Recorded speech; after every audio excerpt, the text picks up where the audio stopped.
Russia's full-scale war against Ukraine is, as of today, entering its fourth year.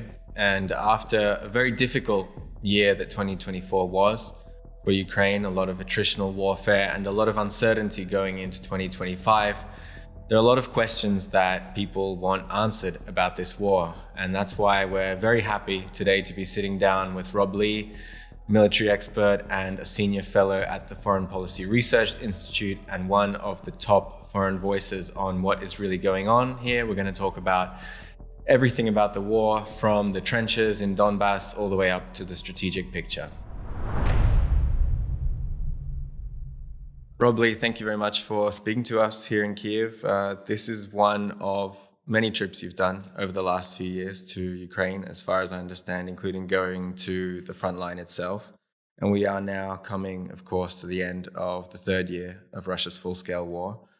Just if we think about a year back and what we kind of expected for this year, I remember Avdiivka had just fallen, the commander-in-chief had just been changed, and there was still a lot of uncertainty about how this year could go. How would you kind of describe how this year really went for Ukraine, the ups and the downs, and what kind of core issues have really defined it?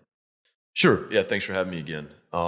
So I would start by saying 2024 was a year in which Russia had a number of advantages, both resource advantages. They had scale production of ammunition before this. I think the US and Europe were trying to catch up to that. They had already received significant support from North Korea, from Iran, both in terms of ammunition, equipment, and now obviously troops from North Korea. I think, and Ukraine began the year in a position of weakness, where they struggled to replace manpower losses from the summer of 2023 from the offensive. And we know the U.S. delayed passing the aid package for about 6 months until I think it was April 2024. So last winter was a quite difficult time for Ukraine, where there was a lack of fortifications. We know that Ukraine has improved on that since then. There's a lack of manpower, still a problem. And there's a key lack of ammunition too, all those things together. I would say on the positive side, it's obviously been a very difficult year for Ukraine, but the worst case scenario did not happen, right? We didn't see any kind of significant breakthrough, like an operational breakthrough. We've seen kind of incremental, attritional assaults. Russia has made advances. It is still a very difficult situation on the front line, but there was a possibility that things would have gotten worse, and it didn't get nearly as bad as I think the worst case scenario. So that's the positive side. We came here, I think, 3 times in 2024. We were here in February, we were here in June and October. If I gave a summary of kind of the findings of those trips, the manpower situation progressively got worse each time. So the brigades we were meeting at the front line were more and more under strength each time we came. The average age of Ukrainian infantry was going up each time. So maybe it was 40 at the beginning of the year, it became 45 later on. And we were hearing, in October that brigades had maybe average age of 50-year-olds as infantry. So it's very clear that there was a kind of sense of maybe not exhaustion, but just of being fatigued, of tired. Obviously, people have been fighting this war for almost 3 years now, high-intensity conventional war. There's no end date, right? And so, when you talk to people, it's sometimes hard to gauge exactly what the situation is. So sometimes you talk to people at the front line and they're more pessimistic than what actually happens. And sometimes they're more optimistic, and it's sometimes difficult for us as outsiders to kind of gauge exactly what's going to happen. But look, Ukrainians are still fighting, right? They're still putting up very, very tough defense. And I think if we compare the situation today to we were here earlier, one of the good things is that there's big concern last summer that the energy grid situation was going to be very difficult this winter. Russia, I think they knocked out something like 80-90% of the thermal generating capacity last March. And then, over the summer, that was a really key concern from, I think, senior officials. And as we know right now, the electricity's on. It was a warm winter up until maybe mid-February, but, Ukraine survived, right? There wasn't this kind of large series of blackouts. I don't think there's much in the way of rolling blackouts. There wasn't a big exodus of people. So, that's a really positive sign that, Ukraine was able to kind of respond, adapt to that, and overcome that situation.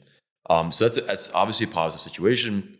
The second thing is that Russian advances have slowed down the last few months, right? So here in October, Russia was advancing quite quickly in Pokrovsk, elsewhere. There's some breakthroughs that occurred, tactical breakthroughs, but it was obviously a very difficult situation. The rate of advance in November increased. It was the highest or the fastest rate of advance since March 2022. And then this winter, Russia's tried to maintain the tempo, but has struggled to do so. And one of the big questions for us right now is, you look at January, early February, and December, we've seen the rate of advance decrease. We know that Russia's still taking heavy losses. And the question is, to what extent is this a sign of what 2025 is going to look like, or is this somewhat of a unique period, right? And I think that's kind of one of the big points for us to try to analyze. I think there are a couple factors that make this current period somewhat unique. One of them is weather. So we know that Russia often conducts infantry assaults with dismounted infantry. They also like to use, obviously, armor. This winter, the ground wasn't frozen for much of it, so it's difficult to use armor. So when we get into late spring, early summer, Russia might begin using armor more again. Obviously, we know they have armor deficits, and that's a problem, but they may start using that again. For dismounted infantry assaults, it's easier to conduct when the tree lines come back, right? When the trees are back, deciduous trees, and the leaves are back, because there's greater concealment, and also because it's more difficult for FPVs to target infantry moving in tree lines or forests. So that could be another issue that makes it more difficult for Ukraine come the spring and summer. Also, the rate of Russian glide bombs decreased. That's not because of quantity issues. Russia has a lot of glide bombs. They still have plenty of Su-34s to drop them. My understanding is mostly weather affected that. It's more difficult to drop them during the cold weather. So that will likely become a bigger issue in the future. And I think Russia's been reconstituting part of this winter, where basically they made significant advances in the fall. They took very heavy losses. I think they're trying to regenerate new units, and so we might see an uptick in fighting next month and the month after this. So there's a bit of a kind of difficult thing to assess is, how much of the current Russian issues are going to continue the same rate, or will they continue the rate of advance? One of the key factor too is that at the end of the Biden administration, they sent a significant amount of ammunition to Ukraine to try and send basically everything they could. I think they weren't able to send all of the equipment because they weren't able to get it all FMS certified, and so they sent a significant amount of artillery ammunition, other kind of ammunition. So the situation of Frontline, in many places, there's rough parity of fires, where in terms of artillery, so in the Pokrovsk direction, which has been basically the hottest part of the fighting for most of it, it's often difficult for Russia to bring up artillery for different reasons. In many places, the FPV, there's FPV parity or sometimes FPV advantage for Ukraine. So one of the questions is going to be, and you'll get to this later, I'm sure, if the U.S. does not pass an aid package, at what point does the situation get more difficult for Ukraine again? And I think General Syrski mentioned recently that there's about a 2-to-1 artillery advantage for Russia, which is very favorable for Ukraine because typically it's been 5-to-1, 7-to-1. I think last winter was probably even higher than that. And so again, we talk about the current factors. This summer, will the artillery rate be the same? That kind of depends on the U.S., but the U.S. continues to provide and support, and some of these other factors too. Thanks. It's a pretty good overview, I guess. And yeah, the rate of 2-to-1, that seems unusually a favorable situation for Ukraine. Just looking at the map again, we're talking about rate of advance. We're talking about Pokrovsk direction. I think for those who followed, deep state pretty regularly, you saw there was that breakthrough after Avdiivka in Ocheretina, and it just kept going swinging around Kurakhova, then coming up from the south, taking pretty important cities like Vuhledar and Velika Novosilka. I guess the question is, if things now seem to have really slowed down, is that from the Russian side more resembling to you an operational pause or a greater kind of lack of this same ability to attack with expendable infantry at the same rate? I think there's two factors. So on both sides, there's a general sense of weakness, and really when we look at the forces, both militaries have significant experience now in combat. It's 3 years of experience, but the experience is not evenly distributed across the force, right? So UAV units, UAV pilots are extremely capable on both sides now. Artillery crews are very capable because many of these people have 3 years experience. The attrition of FPV pilots and artillery is lower. And so in many cases, you have cohesive units that have operated for years, right? So they're very, very capable. But the infantry side has become degraded on both sides because it's difficult to keep small leadership in position. Most of the attrition and casualties is suffered by the infantry. And so in many cases, an infantry squad, many of the people are going to be new, right? Probably less than 1 month of experience in many cases. And we know on the Russian side, just talking to some of the Ukrainian brigades this trip, many of the POWs, when they take POWs, which is not that often, they sometimes sign a contract 2 weeks prior, maybe 3 weeks prior, but it's quite minimal. And I think Russia made a choice. Instead of trying to develop, well-trained, cohesive units, they've kind of accepted this kind of attritional fight where we're going to get a lot of infantry, we're going to get a lot of manpower, we're going to throw them into assaults. We're not going to train them that much. We're not going to really focus on that. And of course, the quality is not that great. Right? Many of the people, on both sides, the average age is quite high. I think the Russian side is probably lower than Ukraine, but you're still getting plenty of people in their 40s, 50s, 60s. You're getting people who are in debt that need the money. And again, if you sign a contract to join the Russian military, you go into an assault unit, the likelihood of being killed or wounded within a month is quite high. I think it's a question about how much the Russians know about that. Do they know how kind of dire the situation is? That's not clear, but it's certainly an issue where Ukraine brigades are very under strength. Russia's still struggling to break through them. And that's partially because I think Russia just has some weaknesses. They just don't have as much equipment as they did before. They don't have the artillery advantage they had before. Their infantry is not as capable as it was before. So even if their infantry takes a position, they're not really trying to achieve a breakthrough. It's kind of, basically trying to take the next tree line, and they're content doing that. And look, on the Ukrainian side, despite the issues with infantry, we know they've scaled up their significantly scaled production of FPVs and UAVs. I think the MOD says 1.6 million produced last year. Really, very, very impressive numbers. The quality of FPVs has gone up tremendously. So I was at the Brave One Expo this week, and one thing that's quite notable in Ukraine is that in the U.S., a lot of our best engineers go into fields that have the most money. That maybe it's crypto now. I don't know. But in Ukraine, it's all defense, right? It's UAVs, it's AI, it's all these kind of things. The best Ukrainian young engineers are all working on these things, and so the innovation is very fast. And so on one hand, Ukraine is producing a lot of UAVs. You are innovating very quickly in UAVs, and then the structural improvements are changing too. So you have Magyar is now a brigade-size asset. You have a number of regiments that are being formed as separate regiments, right? With K2, Robotic, Achilles, and Phoenix. Obviously, Unmanned Systems Command is a place for kind of integrating those lessons, and they have their own units. And those units are just extremely efficient, right? They are kind of like industrial size, killing machines at the front line. And they've really improved, I think, coordination between UAV units, which is a really significant issue early in the war. And so I think it's two factors, right? On one hand, Ukraine has improved a number of things in terms of UAV use, and out of necessity, Ukraine has to innovate because they don't have enough manpower. There's greater political sensitivity to casualties in Ukraine than there is in Russia, where it's obviously very low, and they can't fight the same way that Russia can fight. So on one hand, it's this innovation that Ukraine is succeeding in, and on the other hand, it's Russia. They have resource advantage, but they're struggling to really, I think, capitalize on it as much as possibly could. Yeah, well, just getting deeper into that, I guess, when we talk about, you and other experts and commanders as well have been talking about this all year, that manpower is the biggest issue. And I just hear that on my own trips as well. And it almost seems like it can only get worse because Ukraine's overall manpower is limited. It's not something that foreign aid can replace. But then we have these debates about lowering mobilization age. Is there what are the most important steps to do the best that Ukraine can to at least just solve the problem or at least make it a bit better? So another positive development is the recent elevation of a number of officers, younger officers. So John Tripati is now the commander of land forces, as well as the Horitsa Osuv at the front line. Apostol, Polisa, other two respected brigade commanders from 95th Air Assault Brigade and 93rd Mechanized Brigade.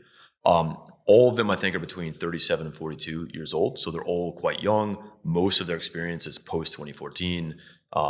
These are all commanders who have basically 11 years of combat experience on and off because of Russia's invasion has been going on for that long. And I think a lot of them they've come in and trying to institute new reforms. And so one of the things that's been announced is an attempt to increase the number of volunteers from the 18 to 24-year-old age bracket. I think someone mentioned this week that they'd received 10,000 applications, I think, from the government source. I don't know all the facts there. We'll have to kind of wait and see. One of the issues throughout this war is that in the beginning of the war in 2022, Ukraine obviously had a professional military when the war began. And then there was a massive influx of volunteers. And those volunteers really sustained the war in 2022. You had very motivated people. You had some of the best, most educated, highest kind of quality people in Ukraine fighting in 2022. And as casualties mounted in 2023, 2024, it went back to being a kind of mobilized military. and in which case you get kind of a mix of results. You get some people who are still motivated to fight, some people who are less motivated to fight. And of course, the military in 2025, it's a mobilized military, right?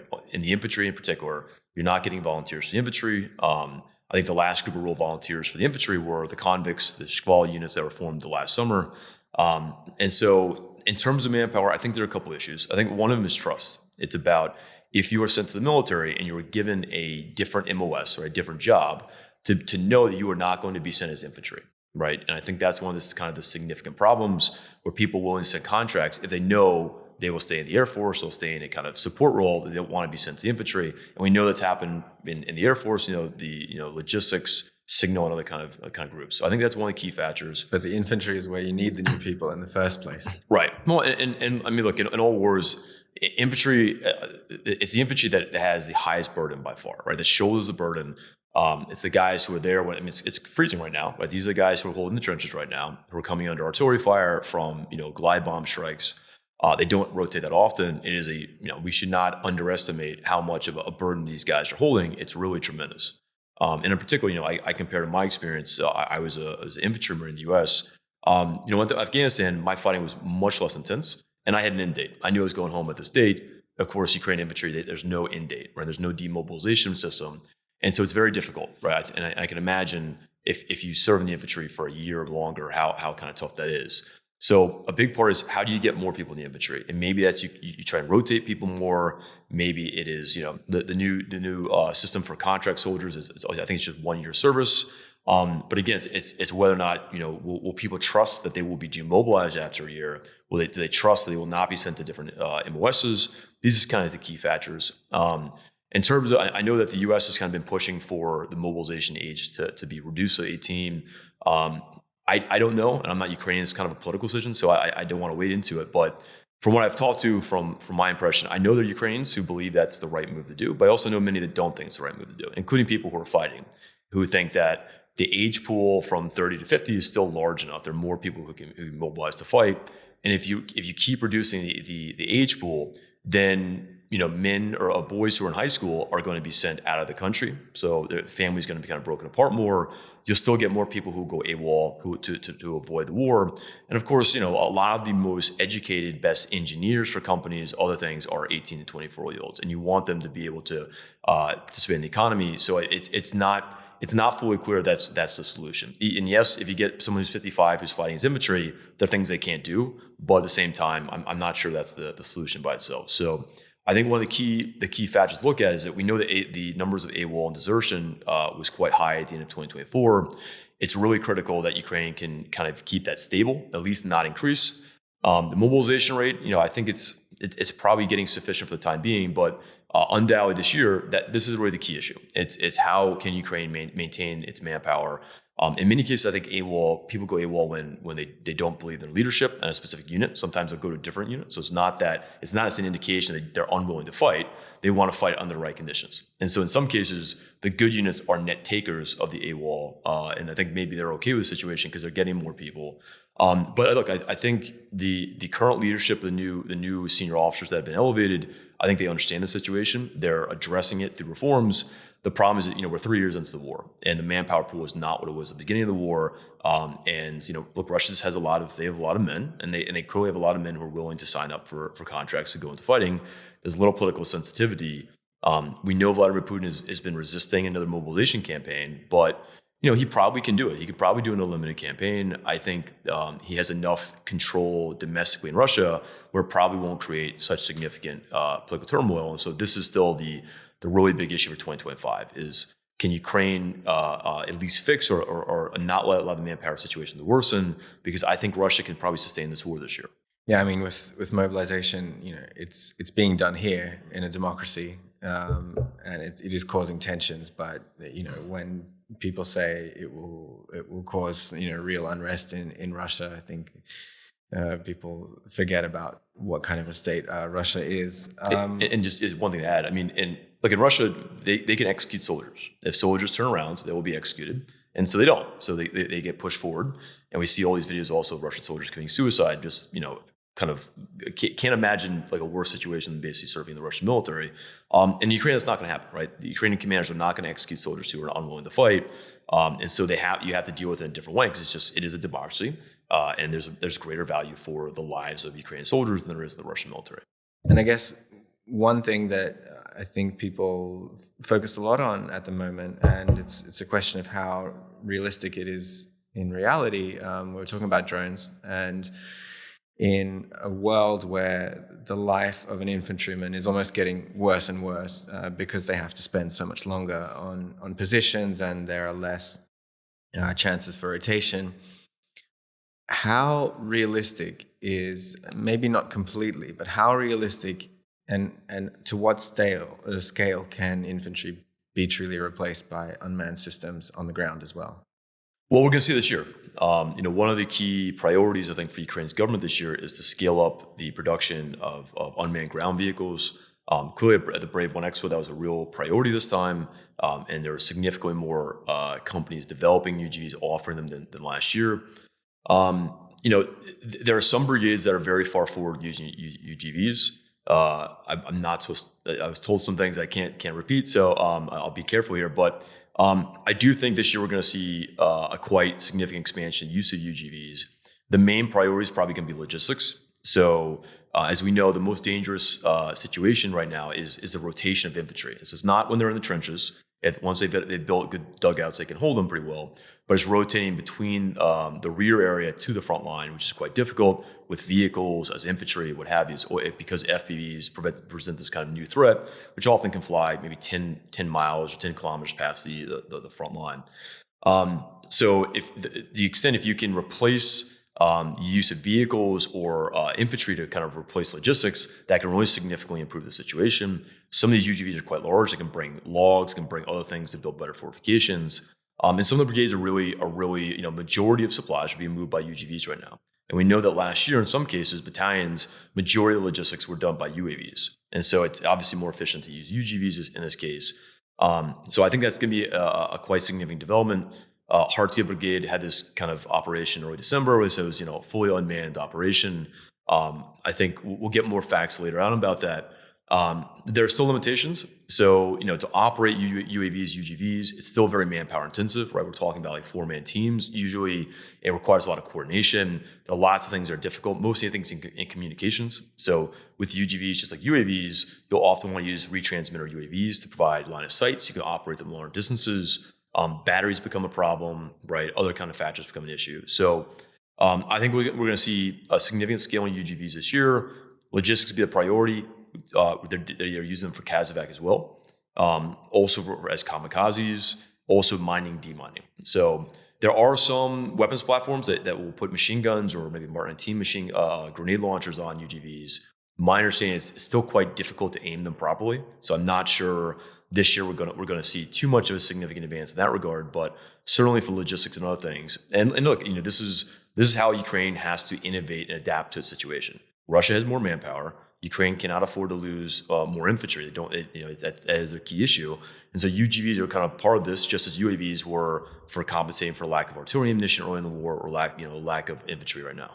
Yeah, I mean, what you're saying about logistics being the main kind of use case at the moment, and that being the deadliest part of an infantryman's experience, I guess the kind of sad thing is that when they're replaced in those logistics operations by UGVs, that just means that the infantrymen can stay even longer on positions. But you would hope that maybe gives them a chance also to get some rest. Well. So I think my sense is that their view has changed a little bit, in that it used to be, and it varies different parts of the front line, and whether you're in urban or open terrain. But it used to be maybe you spend 3 days as your line, 3 days back, and you rotate.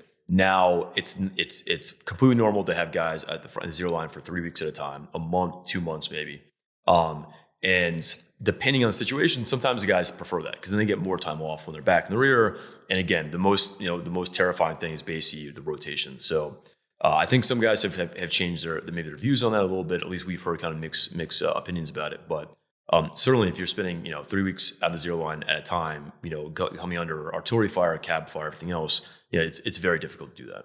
And just one more thing about the reforms. We've heard about plans to kind of change the Ukrainian military into a core system. Uh, Basically, some of the most competent, strongest brigades expanding and taking a lot more units under their wing as new core. But how do you assess that decision in the first place, and how can it be executed in a situation where the military is so overstretched along the front line in the first place? That's a good question. I think the idea is the right one. A consistent problem throughout the war is that Ukraine is a brigade-style military, and there isn't really much of a command and control structure above that. You have the O2s, the OSUVs, but these commands, they're not really responsible for the units under their commands, right? Units kind of come in, they leave, whereas you want them to have long-term responsibility because then you're going to be more careful about how you use them, and you're not going to have too many casualties, so on. And one of the broader problems of the Ukrainian military the last year and a half, because there's a manpower problem, often brigades will be piecemeal deployed across the front line, where a brigade may have 2 battalions one direction, battalion another direction. Those battalions are attached to other brigades. Well, that other brigade commander, if that brigade is already under strength, they're probably going to use the attached units more aggressively than their own units, just out of a sense of survival. And so that this created a variety of kind of problems.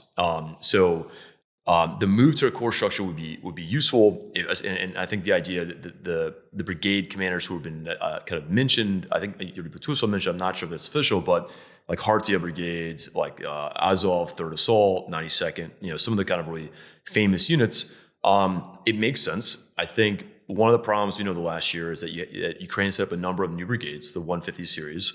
Many of them had a variety of problems, which I won't go into, but if you put those brigades under the command of a kind of another brigade that has a kind of good culture, that does train the right way, that does leadership the right way, you can in some ways ameliorate those problems, right? And I think that's kind of an ideal situation. My understanding is that core is supposed to be maybe 4 to 5 brigades, but the questions here about what is the logistics going to look like? What are the other kind of units that will be part of them? And as you mentioned, forming the corps right now is quite difficult, right? So if you take Kharkiv, for example, they're in Kharkiv. There aren't National Guard units next to them. And so are they going to lead a corps of ground force units and National Guard units, or are you going to have a kind of cohesive force? So that's not clear. Manpower is still already an issue, right? Even if you have 4 brigades, if they're very understrength brigades, right, you still have the issues. So it's going to be a big question about how it's executed. I think the idea behind it is sensible. It's good to give leaders to have a sense of kind of responsibility for every unit on the front line. I don't think that it perfectly exists right now with O2s and OSUVs.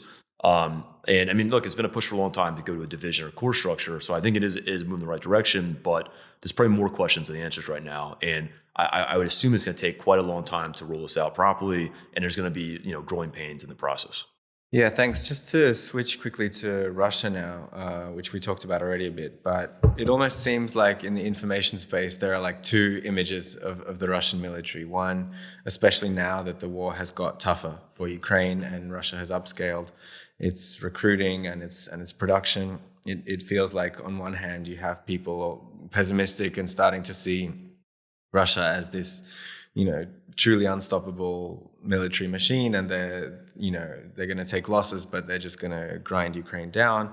But then other people say that all they can do is human wave attacks, and they just at the rate of their loss, they'll lose so many million people to take this much of Ukraine. At this point in the war, what is the real picture of the Russian military that we should understand? Is it getting smarter as well, or is it really just using these infantry assaults and being content with that, as you said, and how could that change over this year? So it's a mix, right? There are strengths and there are really serious weaknesses too. So I guess I'll go through some of them. So Russia's certainly not unstoppable, right? Russia the last year, since October 2023, they've been strategically on the offensive. They've had the initiative.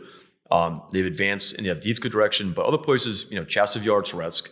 I think Toretsk, where the fight began sometime in the summer. Chasiv Yar, they got there around April, and they still have, they've almost taken the city, but it's taken a very long time, heavy casualties. So look, and they're still struggling to take back Kursk. I think they took back about 60% of it, but still, they don't have all of it. And look, a lot of this comes back to what Russia's political objectives are and the military means, right? So, and this gets into the kind of negotiations, is probably another question you have. So, Vladimir Putin last year laid out that the minimum conditions for negotiations is control of all 4 oblasts that he says says is part of Russia, right? Luhansk, Donetsk, Zaporizhia, and Kherson. Russia is a very long way from taking all those oblasts, right? So obviously Luhansk, almost all of it is Russian controlled, although there's still very heavy fighting for the last part of it. Donetsk, there's a lot of fighting to go. Russian forces got to Pokrovsk around mid-August, and they still have not been able to encircle it for a long time at heavy costs. And obviously Ukraine has conducted some counterattacks the last few weeks and retaking some areas. So not only have they not taken Pokrovsk, but trying to get to Konstaha, Turskivka, Kramatorsk, Slavyansk, right? At this rate, it could take quite a long time. And of course, Kherson, Zaporizhia, this is something far removed. They're very far from that. Even if they get into the Dnipropetrovsk Oblast, because they're somewhat close. So Russia's still very far from achieving their kind of minimum objectives from this war, right? Obviously, we know they had maximalist objectives in the beginning. That failed. Ukraine, they held in Kyiv and all those cities. But they still have not taken all of the Donbass. And I think that's kind of the minimum, conditions that Putin can kind of try and sell this as a win to the Russian people. And he hasn't achieved that yet. So it was one reason I don't think the war is going to end anytime soon, because as long as Russia's advanced to the battlefield and they've not taken all of Donetsk and Luhansk, I don't think any serious negotiations are going to get there, because I don't think that Ukraine, I think it's very unlikely that Ukraine would be willing to give up territory they currently control, right, under almost any conditions. So in that respect, Russia's still very far from achieving their political objectives, right, which are still kind of limited. They have a significant manpower advantage. They recruited a large number of contract soldiers last year. That means they can sustain this war for this year at least in terms of, I think, manpower. As it later gets on, right, this could be a more significant issue. Obviously, equipment loss have been an issue too. So, this war, Russia could fight a attritional war in which they lost a lot of equipment. The next war, they can't do it because they will not have the same stockpile of Soviet tanks, artillery, everything else, right? And so, at a minimum, Ukraine has already reduced that Russian threat in the future, because Russia will not be able to fight an attritional war anytime in the near future like this again. As I said before, some capabilities Russia has are much more capable now than they were before, right? So they've got FPV units, they have far more ISR UAV units, although obviously Ukraine is having success countering them. They've improved many of the missiles, so KH-101s, Iskander-Ms, right? They've modernized and improved them throughout the war. Their long-range missile strikes, they've improved the kind of tactics behind it, the strike package they develop. They do adapt, right? We shouldn't say that they don't. They do adapt at different levels. Russian EW, depending on who you talk to, is still quite effective. And they have some other kind of supporting capabilities that have gotten effective. And like Russian air defenses, they're not as effective as NATO air defense systems we've seen in this war, but they still do shoot down, right, a lot of missiles. They have shot down plenty of Storm Shadows and ATACMS. Obviously, these UAV attacks Ukraine conducts to Russia, most UAVs get shot down. Although still, if a few get through, that's often enough. But at the same time, some weaknesses, the manpower quality has gone down for Russia, right? This is mostly men in their 30s, 40s, 50s, people with health issues, people who need money. They're not getting trained that well. They're getting thrown immediately into assaults. There's not this kind of preservation of life that's seen as critical. They don't always prioritize, casualty evacuation, other things, right? Those are weaknesses. Those are weaknesses they don't care enough about the kind of the human capital of the military. So they have really serious weaknesses. Obviously, the Black Sea Fleet, a lot of it was destroyed in this war too. So that is a weakness for them as well. So I'd say it's a mix. But when you talk about not just Ukraine, but maybe other NATO militaries, how they would size up against Russia, many NATO militaries have greater capabilities, have better maybe precision guided munitions or other systems, better air power. The issue is about mass, right? Do these other Europeans have enough soldiers to take casualties? Do they have enough ammunition and stockpiles, which is often not the case. And that's one thing we've seen about Russia. And I think the greatest strength that Russia has demonstrated, strength or weakness, depending on how you look at it, is that there's a low sensitivity to casualties and there's a will to fight in Russia, right? They get a lot of people to sign up to fight.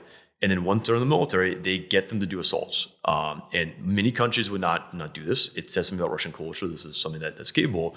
But it is a threat because many of the other countries do not have the same will to fight. And look, to be honest, this is an existential war for Ukraine. it's not really an existential war for Russia. Maybe they perceive it that way, but the fact that Russia's fighting a offensive war, right, it's not defensive, and they still get so many people to be able to join up to go in these conditions. It's I wouldn't say shocking, but it reminds us of maybe other kind of times in Russian history.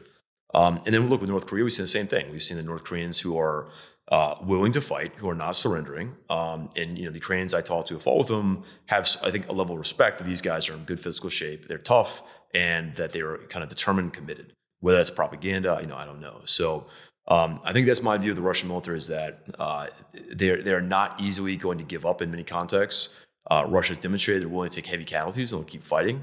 That is, I think, is one of their strengths. But the weaknesses, there are a variety of weaknesses we've seen. And we'll see. The longer this war goes on, we may see more weaknesses come out. Yeah, thanks. Now, I did want to go to, as we mentioned earlier, about the US aid and how dependent at the moment. We've talked about how Ukraine's fire assets are really almost majority UAV based at this point. But still, the prospect of the US really abandoning Ukraine in terms of that military aid. And then there are other more political questions like intelligence and Starlink. What could that, how bad could it be for Ukraine if that's cut off? So the short answer is I don't know in total. I think there are different scenarios, right? One is where the US does not pass an aid package, but they're open to Europe purchasing US weapons or ammunition through foreign military sales for Ukraine. Right, and in which case, that could, potentially supplant this. And look, Europe is still very rich; they still have plenty of money. And if they tap into Russian currency reserves, right, that is another kind of option. There's some things that I said before, the current situation is somewhat better for Ukraine because the ammunition situation is relatively decent. That's partially because the Biden administration sent a large amount of ammunition at the end of his term in office. Much of that we're talking about 155, maybe 105 artillery ammunition, the main artillery ammunition for the Ukrainian military at this point. Europe is scaling production too. Rheinmetall has announced increases, although not all of it goes to Ukraine. There's also the Czech initiative for finding artillery ammunition. I don't know all the details of that. I'm not sure how sustainable it is. Hopefully it is, but that's a big question. So on one hand, if the U.S. does not pass another aid package, then the artillery expenditure rate for Ukraine is going to go down, right? And if it's instead of 2-1, if it's 3-1, 4-1, what that means in the front line is that more Ukrainian soldiers will die, right? On a very basic level. It doesn't necessarily mean it will be decisive, but it will become more difficult for Ukraine to fight. There are other systems that I believe only the U.S. produces, like the interceptors for Patriots, like Gimlers, munitions for HIMARS. I'm sure there are a variety of other things too, like Stingers, Javelins, and some of those things would be really critical, right? HIMARS fills a very critical role in the Ukrainian military for fires, for like operational level fires. There's nothing else that really kind of replaces it. And then Patriot interceptors, we know what Patriot is the main anti-ballistic missile defense system for Ukraine. And that is what is protecting Kyiv, always those cities from the ballistic missile threats. Ukraine has ability to shoot down cruise missiles pretty effectively. We know they can shoot down Shaheds and other UAVs very effectively. But ballistic missiles, the options aren't as great. So that would be a really key issue. If Ukraine runs out of Patriot interceptors that don't have the ballistic missile capabilities, Iskander-M can range the Kyiv very easily. Kinzhals can too. And Russia's improved their long-range missile strike campaign, right? They've become more sophisticated. If you lose this kind of ballistic missile defense, then that could be a key issue, right? Russia might go after defense industrial kind of corporation factories again, or go after the energy grid more successfully. So that could pose significant issues. The lack of HIMARS would be a significant issue too. So there would be a number of effects. The one good side is that Ukraine's production of FPVs is domestic, right? And many of these are almost only Ukrainian components or Chinese components. So that can be scaled regardless. Obviously, Mavics dropping grenades, that is maybe the main killer of Russian infantry. I think it is 60-70% of casualties is from Mavics. Most of the armor losses for Russia are either coming from anti-tank mines that are dropped by UAVs, which are also produced here in Ukraine at very cheap rates, or by FPVs, right? And FPVs are also not using U.S. and munitions are not U.S. munitions. So it won't be a complete breakdown, but a loss of U.S. aid could have significant effects. Starlink, obviously, we know plays a really important role for communications, for UAVs, for integrating kind of the UAV systems. So if that gets cut off as well, that could have a significant effect. I'm not sure how effective the alternatives would be. And look, U.S. also provides different forms of intelligence sharing and support. And again, a lot of these things I don't know, so I can't really speak to. There are a lot of unknowns in this war. So and there are other programs that we are funding. The U.S. is funding that if that gets cut off, that could also have a significant effect. So I think if the U.S. Not only stops providing aid, but refuses to provide more aid or allows Europe to buy munitions, that could have a really significant effect, particularly because we know Ukraine already has a manpower problem, and that would kind of compound the issues Ukraine faces. So hopefully, U.S. will continue providing aid this year.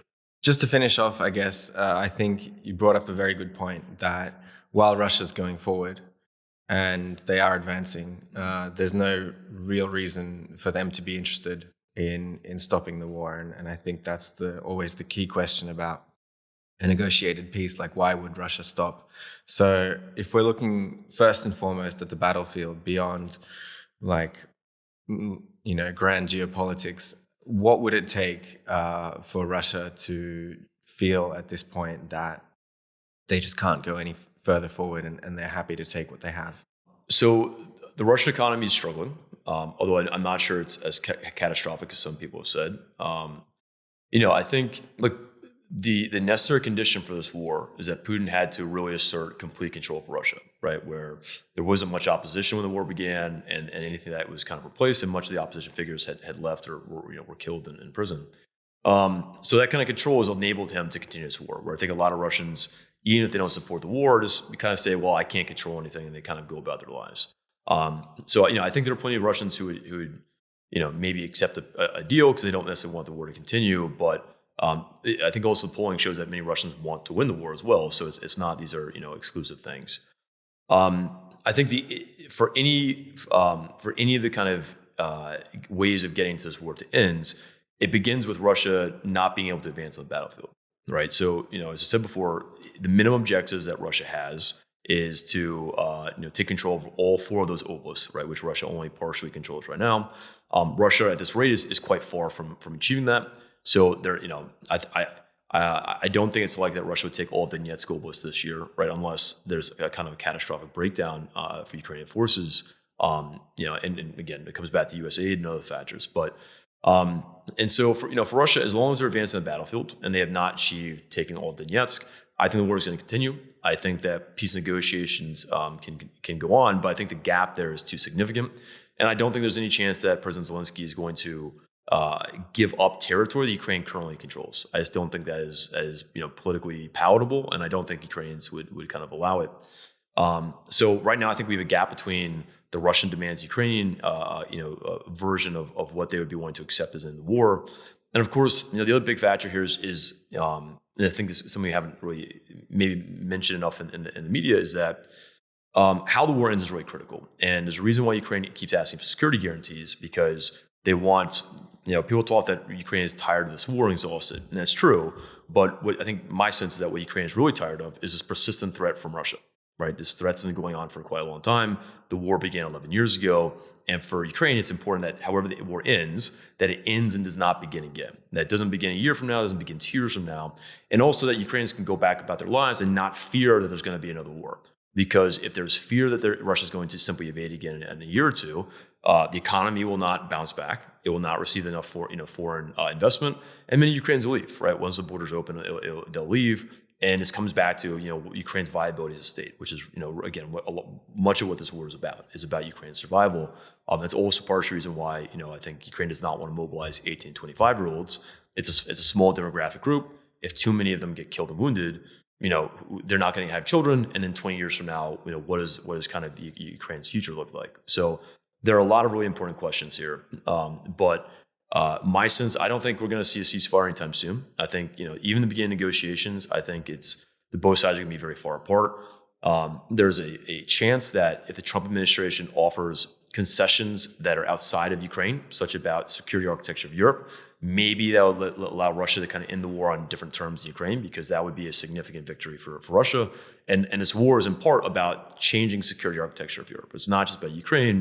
We saw the demands that Russia made back in December 2021 about going back to what the NATO borders looked like in 1997 and so on. I think Russia still wants that, and they're still talking that publicly. So, my view is that I think this war is going to continue. I think it will likely continue as of the summer. Maybe we'll see a ceasefire, but not necessarily a permanent ceasefire. And look, it's because Russia has not achieved even its minimum objectives of war. Right? It has not been a success for Russia. It's come at high cost, and even though Putin has very strong control in Russia, can he sell what he's achieved so far as a victory to the Russian people? I'm not sure he can, because he really hasn't succeeded, and the costs have been really quite significant. So. Unfortunately, I think the war is probably going to continue. I think we'll see how the U.S. responds. I think negotiations are going to be more difficult than maybe some U.S. officials currently imagine they'll be. U.S. support is going to be critical. And as I was saying before, the way to end this war is to prevent Russia from advancing on the battlefield, to get to a point where just Russia can't have success. And that is the only way I think you affect Vladimir Putin's kind of understanding of, okay, if we have no more prospects of success, then we have to just take what we have right now, and that's the kind of best case scenario for them. But as long as Russia's advancing the battlefield, that's I think it's going to continue. And the U.S., its best ability to affect that is to continue providing greater aid, because then that will enable Ukraine to stop Russian advances. I think when people talk about some kind of grand negotiation, and especially when they talk about the idea of European troops coming in, I think they miss the point that Russia would have to give up not only the momentum they've got, but also the chance to invade again. But at the same time, it's also strange that no one's really talking about the fact that it's one thing for European countries to talk about their willingness to come in, but another thing to talk about if they would do that without a Russia-US umbrella of negotiations. Do you think there is scope for that, maybe even before the fighting stops? And how would that look in a way that would be really beneficial? I'm not sure. I think the Munich Security Conference was a wake-up call for many in Europe.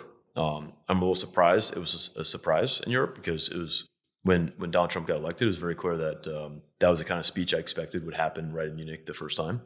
But there have been a variety of times when Europeans have said this is a wake-up call. We need to increase defense spending, and it hasn't happened. And so look, Europe can respond to the challenge, right? Europe has done this before. Many of these countries are very wealthy countries. They have very educated populations. They have capable militaries if they just invest in them properly. So Europe can do a lot of the heavy lifting. I don't think we should underestimate Europe if the political will is there. And look, Ukraine has held out against Russia for 3 years. Russia had a number of advantages, has a number of resource advantages. Ukraine is a country maybe at a quarter of the population size. And Ukraine keeps fighting, and they keep fighting bravely. They keep holding out. And it's very clear to me that Ukraine's survival is integral to European security, is integral to all the NATO countries in Europe, their security. And of course, European security is vital to U.S. national interests, at least in my view. So, I'm hopeful that Europe will stand up to the challenge now. I'm also hopeful that the Trump administration, they've come out and they've kind of been threatening a variety of things. Hopefully, this is designed to get Europe to increase defense spending, and that the Trump administration will still honor commitments to NATO, will still provide aid to Ukraine. Hopefully, this is kind of a bit of maybe a bluff or coercion to get more kind of support from Europe. But I think these things can be. I think they're not insurmountable challenges if the political will is there. So I hope that Europe will respond to the challenge that it is, because Ukrainians are, right, and Ukrainians every day are doing this. And again, it's when we go to the front line, we talk to guys. They're guys who've been fighting for 11 years, 3 years nonstop, very little rotation. If they can do this, there's no reason why Europe can't, spend more, percentage of GDP on defense and kind of provide that greater aid to help Ukraine survive. Rob Lee, thanks again for talking to us. Yeah, thanks for having me.